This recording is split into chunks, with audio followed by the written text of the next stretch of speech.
خود سے پوچھا ہے میرا سہارا کون ہے؟ اللہ پاک ایک ہے، نہ اس کا کوئی شریک، نہ کوئی ہمسر، وہی خالق، وہی مالک، وہی معبود، اور وہی میرے دل کی دھڑکنوں کا راز جانے والا ہے۔ اللہ تعالیٰ فرماتا ہے قل ہو اللہ احد، اے محبوب آپ فرما دیجئے وہ اللہ ہے جو یکتا ہے۔ سورۃ الاخلاص آیت نمبر 1۔ یہ صرف ایک آیت نہیں، یہ پوری زندگی کا اعلان ہے، یہ ایمان کی بنیاد ہے، یہ دل کا سکون ہے۔ اللہ الصمد، سورۃ اخلاص آیت نمبر 2۔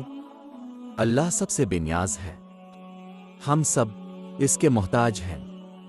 ہم تھک جاتے ہیں مانگتے مانگتے، مگر وہ نہیں تھکتا عطا کرتے کرتے۔ ہم بھول جاتے ہیں مگر وہ ہمیں نہیں بھولتا۔ یہ صرف الفاظ نہیں، یہ روح کی آزادی ہے۔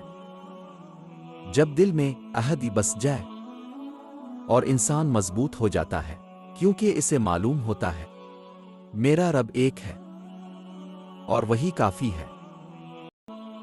نبی کریم نے فرمایا جو خلوص دل سے کہے اللہ تعالیٰ کے سوا کوئی معبود نہیں اور حضرت محمد اللہ کے رسول ہیں، وہ جنت میں داخل ہوگا۔ صحیح بخاری حدیث نمبر 128۔ یہ جنت صرف آخرت کی نہیں، دل کی جنت بھی ہے۔ خلوص، دل کی صفائی اور سچا یقین، یہی کامیابی ہے۔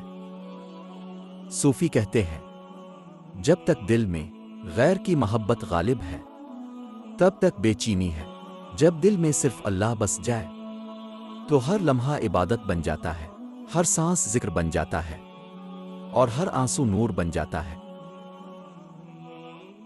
اے ہمارے رب، ہمیں اپنی وحدانیت کا سچا یقین عطا فرما، ہمارے دلوں سے ہر غیر کا خوف نکال دے، اپنی محبت سے ہمارے سینوں کو بھر دے، ہمیں اپنا بنا لے اور کبھی خود سے جدا نہ کرنا۔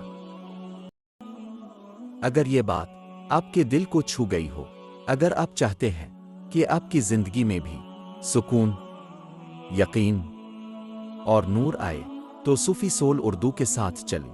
آئیں اپنے دل کو اللہ کی یاد سے روشن کریں اور اس نور کے سفر کا حصہ بن جائیں۔ سبسکرائب کریں، شیئر کریں، دل سے دل تک نور کا سفر